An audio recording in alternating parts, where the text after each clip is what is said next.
मैं कुछ दिनों के लिए मेरे मामा के घर रहने गया था। मेरे मामा के दो बच्चे थे, एक छोटा बेटा और एक बड़ी बेटी, जो मेरी ही उम्र की थी। उसे देखते ही मेरे मन में हलचल होने लगी थी। वह बहुत ही सुंदर थी। मैं उससे बात करने लगा और कुछ ही दिनों में हमारी गहरी दोस्ती हो गई थी।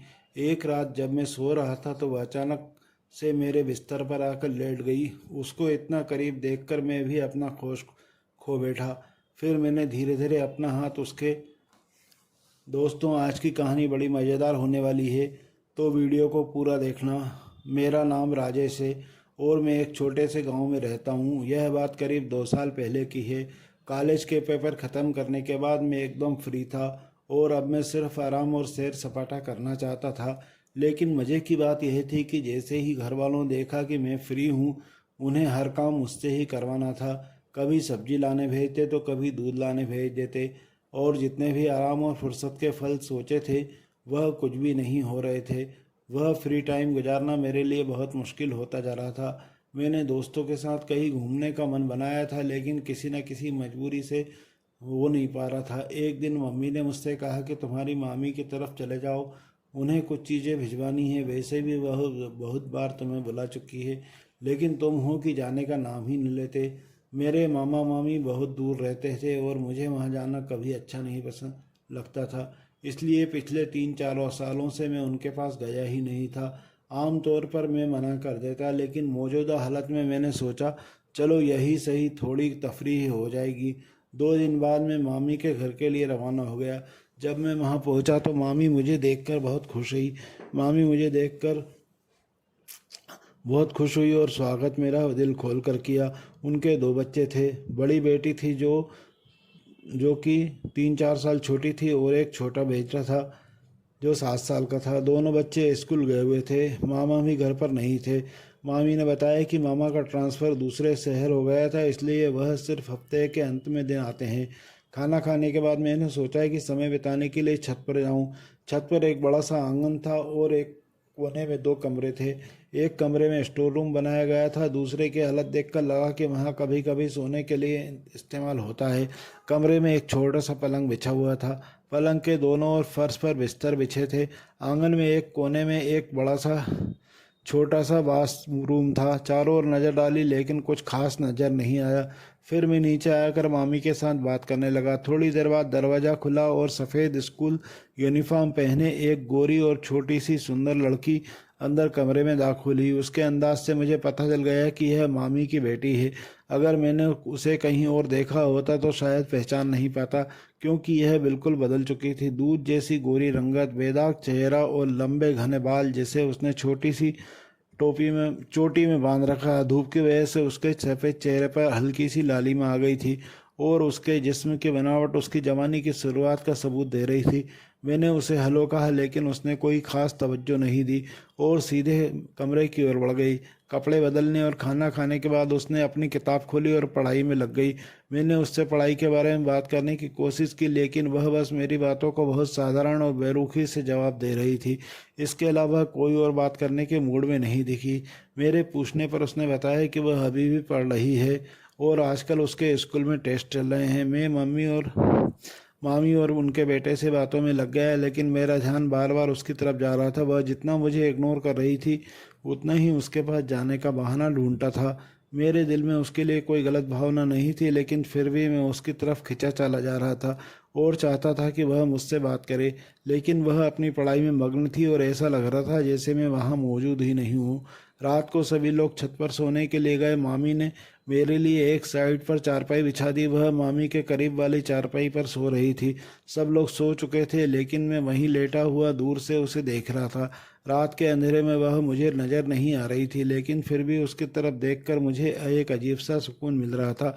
पता नहीं रात के किस पहर में मुझे नींद आ गई। सुबह मामी के जागने पर आंख खुली तो सबसे पहले मैं उसे ही देखने लगा, लेकिन वह शायद स्कूल जा रही थी।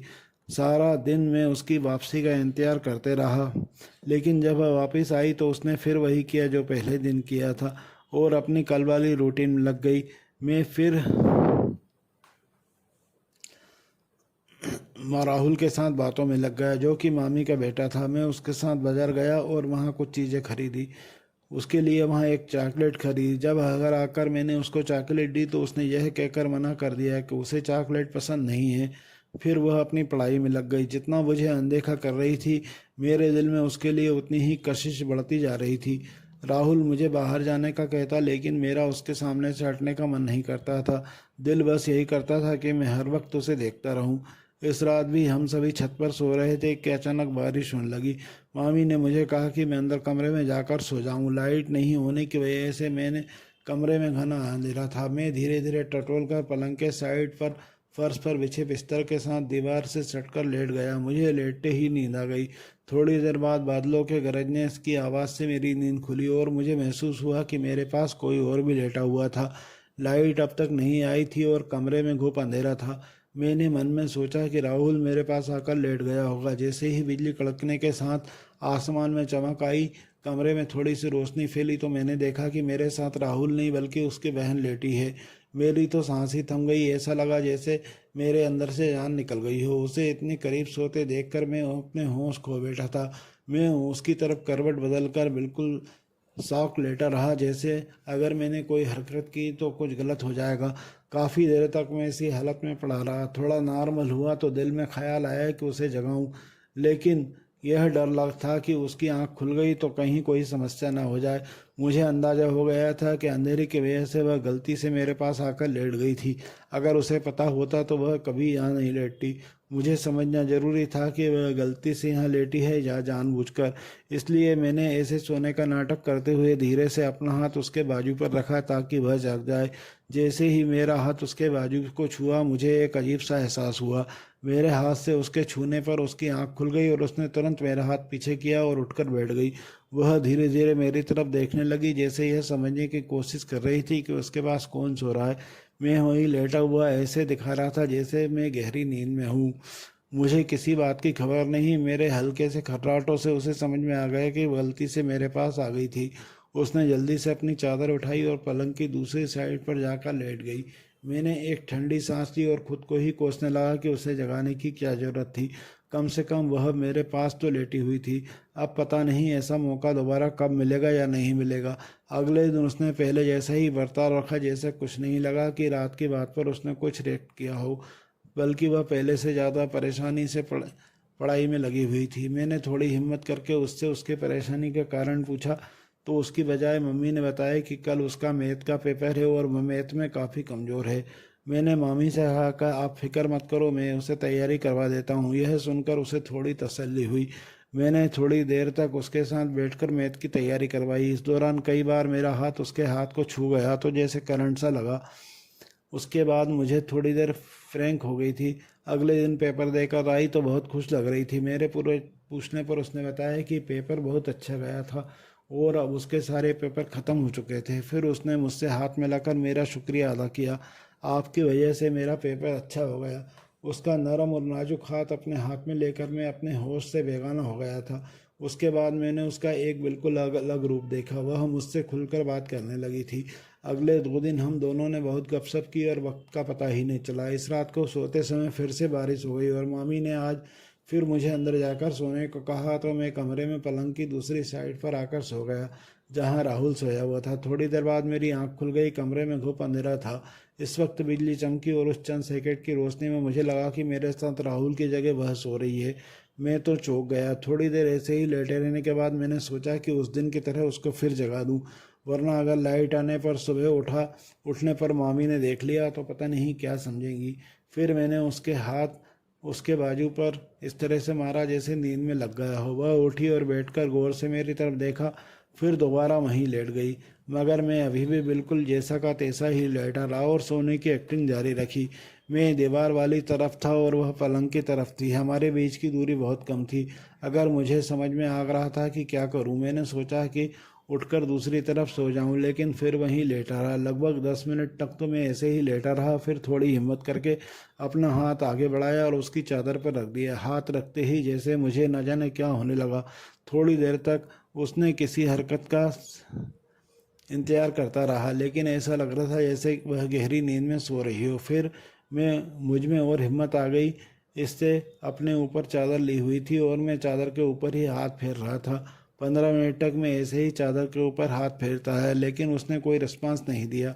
कमरे में एक तो बहुत अंधेरा था और बाहर से तेज बारिश की आवाज़ का शोर था।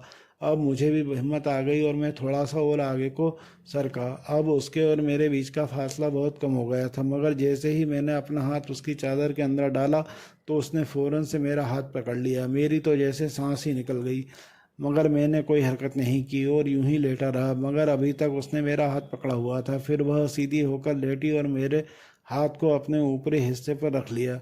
इसके ऐसा करने से मेरे पूरे शरीर में सनसनी फैल गई और मेरे दिल की धड़कन तेज होने लगी। मैंने अब भी कोई हरकत नहीं की।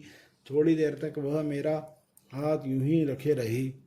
फिर वह धीरे से मेरे पास आकर मेरे कान में कहने लगी, मैं बगल वाले स्टोर रूम में जा रही थी, थोड़ी देर बाद आ जाना। इतना कहकर वह उठी और फिर उसने चारों तरफ देखा और धीरे से उठकर कमरे के बाहर चले गई। उसकी बात सुनकर मेरे तो होश उड़ गए। भला कुछ दिनों पहले मेरी लड़की ऐसी कैसी बात कर सकती थी। मैं सोचने लगा अब मुझे क्या करना चाहिए।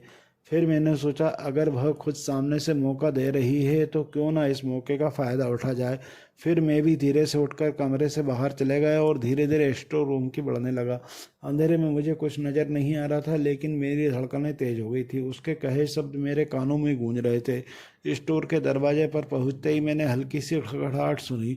दरवाज़ा खुला और उसने मुझे अंदर बुलाया। मैंने अंदर जाकर दरवाज़ा बंद कर लिया। कमरे में हल्की रोशनी थी जो खिड़की से आ रही थी। वह धीरे धीरे मेरे करीब आई और मुस्कुराते हुए बोली, मैंने सोचा था कि तुम नहीं आओगे। उसकी आवाज़ में एक नरमाहट थी जिसने मेरे दिल को छू लिया। मैंने कहा मैं तुमसे मिलना चाहता था। उसने कहा मैंने तुम्हें बताया था कि मैं स्टोर में आऊँगी और तुम्हें इंतज़ार करना चाहिए था। फिर वह थोड़ी गंभीर हो गई, बोली क्या तुम सच में मेरी मदद करोगी? मुझे तुम पर विश्वास है। मैंने उसकी बातों को गंभीरता से लिया और कहा बिल्कुल, तुम मुझसे जो चाहोगी मैं करने के लिए तैयार हूँ। उसकी आंखों में झलक थी। मैंने महसूस किया कि हमारे बीच एक नई शुरुआत हो रही है। फिर हम दोनों कुछ घंटे तक एक दूसरे को सुकून देते रहे। फिर हमने अपने कपड़े ठीक किए और चुपके से आकर मैं राहुल के साथ सो गया और वह भी अपनी जगह पर आकर सो गई। मैं कुछ दिनों तक वहीं रहा और हमने एक रात भी जाया नहीं जाने दी।